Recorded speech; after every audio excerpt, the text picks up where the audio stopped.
اللهم صل وسلم وبارك على سيدنا محمد وعلى آله وصحبه أجمعين. Assalamualaikum warahmatullahi wabarakatuh. Waalaikumsalam warahmatullahi wabarakatuh.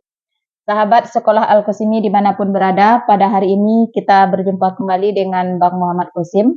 Kita akan berbincang-bincang dengan beliau. Yes. Bang, hari ini kita sudah memasuki 10 akhir bulan Ramadan. Ya, Salah satu keistimewaan dari 10 akhir bulan Ramadan itu adalah adanya malam Lailatul Qadar. Ya.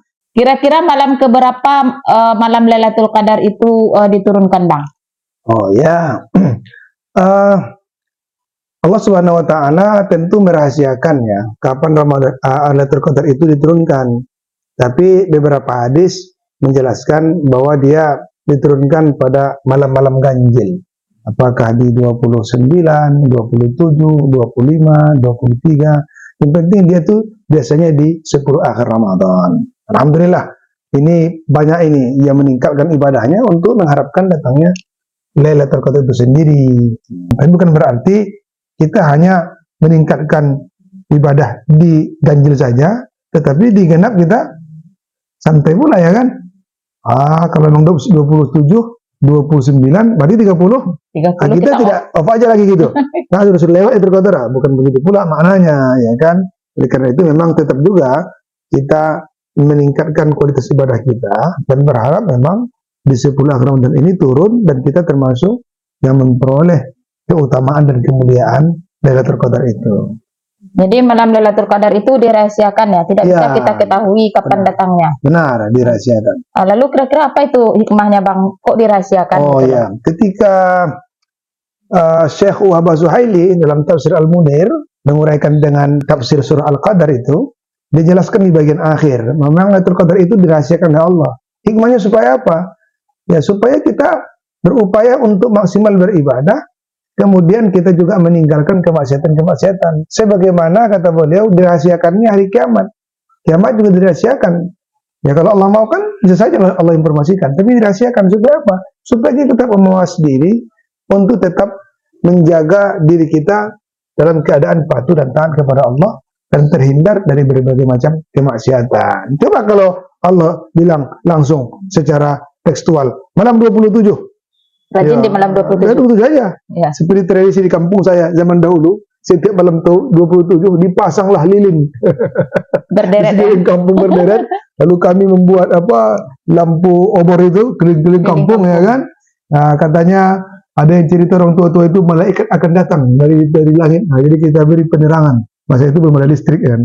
Nah, itu kan pemahaman orang-orang tua-tua dulu yang belum dapat banyak pencerahan ya. Hanya memang 27. Padahal tidak hanya 27 kan. Ganjil itu ada di 21, 23, 25 dan 29. Begitu. Begitu dia. Oh, begitu ya.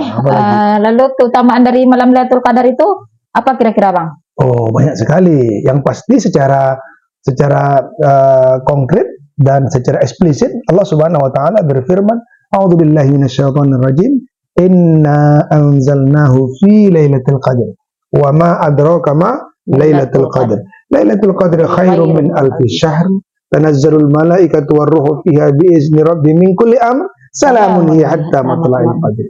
Jadi sungguh Allah telah menurunkan Al-Qur'an di malam Lailatul Qadar. Jadi pertama itu kemuliaannya memang Al-Qur'an itu diturunkan di malam Lailatul Qadar. Kita tahu Al-Qur'an itu menjadi pedoman hidup kita sebagai umat Nabi Muhammad SAW. Itu adalah pedoman hidup yang Allah turunkan yang merupakan mukjizat terbesar bagi Nabi Muhammad yang sampai sekarang terpelihara dan ternyata diturunkan di malam Lailatul Qadar. Tuh. Kedua dikatakan lagi adalah Lailatul Qadar khairum min alfi syahr. Dia lebih baik daripada 1000 bulan. 1000 bulan. Jadi ada yang menyatakan dulu ulama nabi-nabi terdahulu panjang usianya. Ratusan tahun ya kan? Nah, bagaimana umat Nabi Muhammad yang rata-rata usia kita itu ya seperti usia Nabi, 60-an gitu kan? Nah, ternyata Allah anugerahkan kehadiran malam Lailatul Qadar yang nilai satu malam itu kalau kita beribadah malam itu dia sama bahkan lebih baik daripada 1000 bulan. 1000 bulan itu 83 tahun lebih. Ini luar biasa kan anugerah Allah itu. Namun dalam kajian tafsir Al-Maraghi biasanya dijelaskan 1000, angka 1000 juga menunjukkan angka yang sangat banyak yang tak terhingga. Karena dalam bahasa Arab juga sini menggunakan kata-kata 1000 itu menunjukkan sangat banyak. Yang pasti ini luar biasa kemuliaan dari Lailatul Qadar itu. Kemuliaan rahmat Allah berlimpah-limpah. Gitu kan. Apalagi wal malaikatu warruh, ya. Tanazalul malaikatu warruh fiha bi'izni rabbi min kulli amr. Malam itu Allah turunkan malaikat dan ar-ruh. Ruh itu adalah Jibril, ya, turun ke bumi. Ngapain mereka turun? Ya tentu membawa apa? Rahmat Allah Ta'ala. Mereka berdoa kepada Allah supaya kita-kita yang beribadah di malam itu mendapatkan ampunan Allah, mendapatkan rahmat Allah. Malaikat-malaikat, hamba-hamba Allah, makhluk Allah yang sangat taat kepada Allah, turut berdoa kepada Allah agar si fulan, agar Dinda Miftahur Rahmah dapat rahmat, dapat ampunan. Miftahur Rahmah mendapat rahmah, ya kan? Nah, Muhammad Qasim juga demikian, keluarga kita semuanya, ya, tetangga-tetangga kita, orang tua kita, kaum muslimin semuanya dapat rahmat. Betapa indahnya. Kemudian fiha min kulli amr, juga di malam itu juga diurus, ya. Malaikat itu turun juga mengurus kita-kita ini ada izin Allah. Dalam tafsir juga dikatakan pada malam Lailatul Qadar itu juga, ya, diatur oleh Allah kembali takdir kita setahun ke depan. Kemudian Allah juga membagi-bagi tugas kepada malaikat untuk melaksanakan tugas selama setahun ini. Jadi takdir setiap manusia itu ditentukan di malam Lailatul Qadar itu. Ini juga menarik, saudara sekalian, bahwa kita pengen takdir Allah itu kepada kita itu bernilai positif, gitu kan. Sebuah kebaikan ketika itu sebuah yang buruk menurut kita, tapi dia tetap bernilai kebajikan, kita sabar, gitu kan. Dan yang terpenting lagi adalah kita juga bermohon kepada Allah agar apa yang ditetapkan oleh Allah kepada kita itu ya sebuah nikmat yang besar bagi kita. Maka agaknya di mazhab Syafi'i itu kan di 15 kedua Ramadan disunatkan membaca kunut di witir. Nah, coba dalam kunut itu apa doanya? Allahumma hadina fi man hadait, wa afina fi man afait, wa tawallana fi man tawallait, wa barik lana fi ma a'tait, wa qina bi rahmatika syarra ma qadait. Apa makna? Wa qina bi rahmatika syarra ma qadait. Ya Allah, berilah aku dengan rahmatmu dari syarra ma qadait. Dari keburukan-keburukan atau sesuatu yang buruk dari apa yang kau tetapkan, apa yang kau takdirkan. Nah, jadi jangan sampai apa yang Allah takdirkan kepada kita itu justru berdampak buruk pada kita. Wa qina bi rahmatika syarra ma qadait. Itu didoakan dalam kunut, dan dalam mazhab Syafi'i kita memang dianjurkan, disunahkan untuk baca kunut di witir di rakaat terakhir surat witir di 15 kedua di Ramadan. Makanya itu salah satu hikmahnya. Kemudian salamun hiya hatta matla'il fajr. Ya, pada malam itu juga Allah akan anugerahkan salam, kedamaian, keselamatan, ketenangan, ya, kebahagiaan, as-sa'adah, luar biasa hingga datangnya fajar. Semuanya dalam keadaan selamat. Tentu selamat maknanya bukan selamat pagi, selamat malam, tapi mendapatkan keselamatan, kedamaian, ketenangan, kebahagiaan. Dan itu kita berharap sampai ke akhirat nanti. Begitu kira-kira di antara hikmahnya, dan masih banyak lagi keutamaan-keutamaan lainnya, ya. Tapi dalam surah Al-Qadar secara khusus itu dijelaskan secara eksplisit luar biasa dahsyatnya keagungan dan kemuliaan Lailatul Qadar. Karena dahsyat dan agungnya keutamaan dari malam Lailatul Qadar itu, Bang, tentu karena dia juga dirahasiakan oleh Allah Subhanahu wa taala. Tapi kita tentu berharap mendapatkan malam Lailatul Qadar ini. Kira-kira amalan-amalan apa saja yang perlu kita lakukan supaya malam Lailatul Qadar itu mendekati kita? Nah, kalau kita melihat amalan-amalan terbaik Rasulullah SAW dalam hadis, ini tentu punya relevansi dengan Lailatul Qadar, ya. Amalan-amalan yang perlu kita jaga, terutama 10 terakhir. Sebenarnya sejak awal sudah kita lakukan, tapi ada juga yang khusus di 10 akhir Ramadan yang Rasulullah lakukan. Terutama apa itu? I'tikaf. Nabi itu i'tikaf itu memang 10 terakhir. Nah, dia berdiam diri di masjid, itu di sana dengan beragam macam ibadah. Maka dalam hadis dikatakan, "Iza dakhalal asrul akhir min Ramadan," apabila datang 10 akhir Ramadan, maka Rasulullah SAW itu melakukan sadda mi'zarahu. Dia mengencangkan sarungnya. Jadi paham kan maksudnya kan? Anak-anak banyak dan terlalu dalam. Pokoknya dikatkannya. Ya kan? Nah, satu. Yang kedua adalah wahaya lailahu. Dia hidupkan malam itu.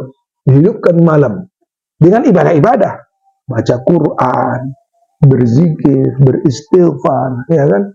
Ya, luar biasa. Dihidupkan, lebih dihidupkan lagi daripada malam sebelumnya. Walaupun itu sebenarnya sudah dilakukan sejak malam pertama, tetapi 10 terakhir makin ditingkatkan. Apalagi di i'tikaf, waktunya lebih banyak, ya kan? Lalu yang ketiga adalah wa iqadha ahlahu. Dia bangunkan keluarganya untuk beribadah. Siap? Siap. Saya bangunkan nanti. Ya. Sebelum Ramadan kita bangun, kita bersama, kita i'tikaf di masjid, ya kan? Bersama anak-anak pesantren Ramadan.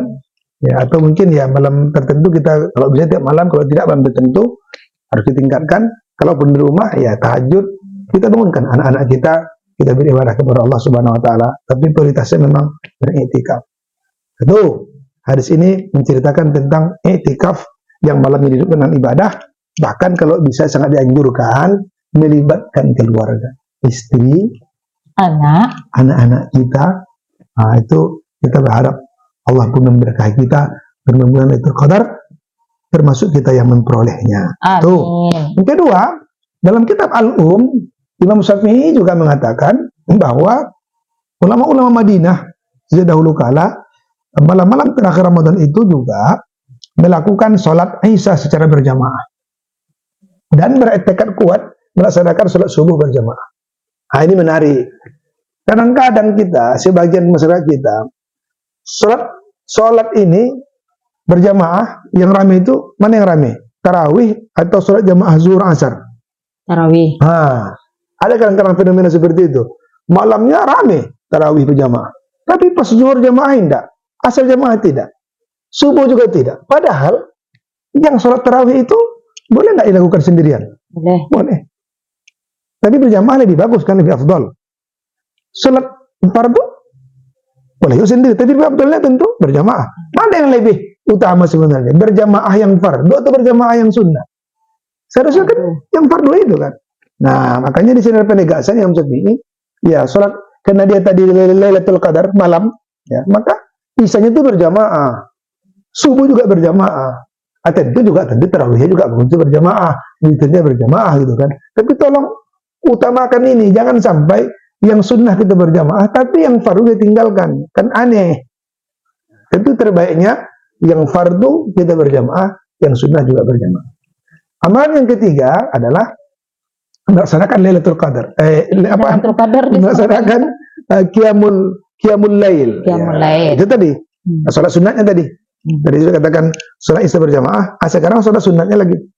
Man qama Lailatul Qadri imanan wa ihtisaban, ghufira lahu ma taqaddama min dhanbi. Siapa yang mendirikan salat malam terutama di malam Lailatul Qadar itu, maka Allah akan hapuskan dosa-dosa masa lalu dengan syarat dia beriman kepada Allah. Kemudian dia dengan ikhlas hanya karena Allah, bukan karena anak mertua, bukan karena mertua, bukan karena tetangga, bukan karena atasan, bukan karena malu pada anak-anak yang sudah mulai rajin ke masjid, tetapi kita ikhlas hanya mengharapkan rahmat dari Allah Subhanahu Wa Taala. Nah, itu ketiga ya. Jadi tadi sholat fardu juga, sholat sunnah juga ya. Lalu yang terakhir paling tidak juga Rasulullah SAW pernah ditanya oleh Aisyah, ya Rasulullah, kalau aku tahu malam ini Lailatul Qadar, kira-kira apalah yang cocok aku minta ya Rasul? Cobalah kamu deh. Kalau lah tahu malam ini Lailatul Qadar, ya kan tahu. Lalu Allah bilang, kata malaikat, wahai Miftahur Rahmah, ya kan, berilah satu permintaan, akan Allah kabulkan. Kira-kira apalah yang kau minta ya satu itu? Apalah aku minta ya? Apalah kira-kira diminta? Keselamatan dunia dan akhirat. Wah, mantap. Ya, mungkin orang akan meminta sesuai dengan masalah yang dihadapinya, bagaimana dia supaya terbebas dari masalah itu, ya kan? Kalau dia susah hidupnya, dia minta rezeki yang banyak mungkin. Kalau dia lagi sakit, dia akan minta supaya disehatkan. Dan kalau lagi masih jomblo, ya supaya dapat jodoh. Ya, gitu. janganlah abang minta jodoh ya. Itu kan takut pula dia kan.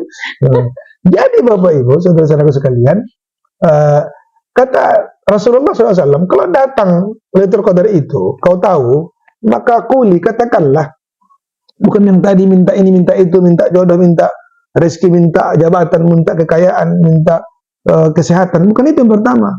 Tapi kata Rasulullah, Allahumma innaka afun tuhibbul afwa fa'fu anni. Ya Allah, ya kan? Engkaulah yang maha pemaaf. Engkau suka memberi maaf, maka maafkanlah aku. Jadi itu, walaupun tadi Dek bilang, apa tadi, selamat dunia akhirat, ya itu buahnya, jelas. Rabbana atina fid dunya hasanah wa fil akhirati hasanah wa qina adzabannar. Itu juga keinginan kita kan. Tapi ternyata dasarnya itu adalah ampunan dan maafnya Allah. Kalau sudah Allah maafkan kita, wah, itu insya Allah dunia akhirat akan dapat lagi. Nah, Al-Ghazali, Imam Al-Ghazali seperti dikutip oleh Quraisy Shihab dalam tafsir Al-Misbah, membedakan makna afun dengan ghafur. Ya kan? Kalau ghafurun, maha pengampun. Afun, maaf. Kalau ghafur, kata rasanya menutup dosa-dosa manusia. Tetapi kalau afun, menghapus dosa-dosa sampai ke akar-akarnya dicabut dan tak berbekas. Sehingga lebih dalam makna afun daripada ghafur. Begitu kata Imam Ghazali. Tetapi yang pasti, saudaraku, dalam sholat kita dua-duanya pakai doa duduk antara dua sujud. Rabbi firli, ghafur kan? Warhamni, wajuburni, warfa'ni, warzuqni, wahdini, wa'afini, wa'fu anni. Afun. Dimulai daripada minta ampun, diakhiri dengan minta maaf. Subhanallah, luar biasa. Maka di malam Lailatul Qadar ini jangan kita lupa, banyaklah doa. Allahumma innaka afuwun tuhibbul afwa fa'fu anni. Ada yang menambahkan Allahumma innaka afuwun karim tuhibbul afwa fa'fu anni ya karim. Kalau kita beramai Allahumma innaka afuwun karim tuhibbul afwa fa'fu anna ya karim. Jadi itulah permintaan yang paling mendasar. Kalau itu kita peroleh, maka kebahagiaan akan kita peroleh tidak saja di dunia tapi juga di akhirat. Jadi mari kita tingkatkan amal ibadah kita selama Ramadan ini. Jangan lelah dan jangan lengah, tingkatkan terus ibadah. Di sebulan Ramadan kita berharap termasuklah kita hendaknya hamba Allah yang mendapatkan kemuliaan Lailatul Qadar itu sendiri. Baik sahabat Al-Qasimi, dimanapun berada, sudah sampai kita di akhir perbincangan. Begitu banyaknya keutamaan dari Lailatul Qadar ini, kita berharap kita mendapatkannya dan kita menjadi hamba yang dimaafkan oleh Allah Subhanahu wa taala. Amin amin ya rabbal alamin. Sampai jumpa lagi. Saya akhiri. Assalamualaikum warahmatullahi wabarakatuh. Waalaikumsalam warahmatullahi wabarakatuh.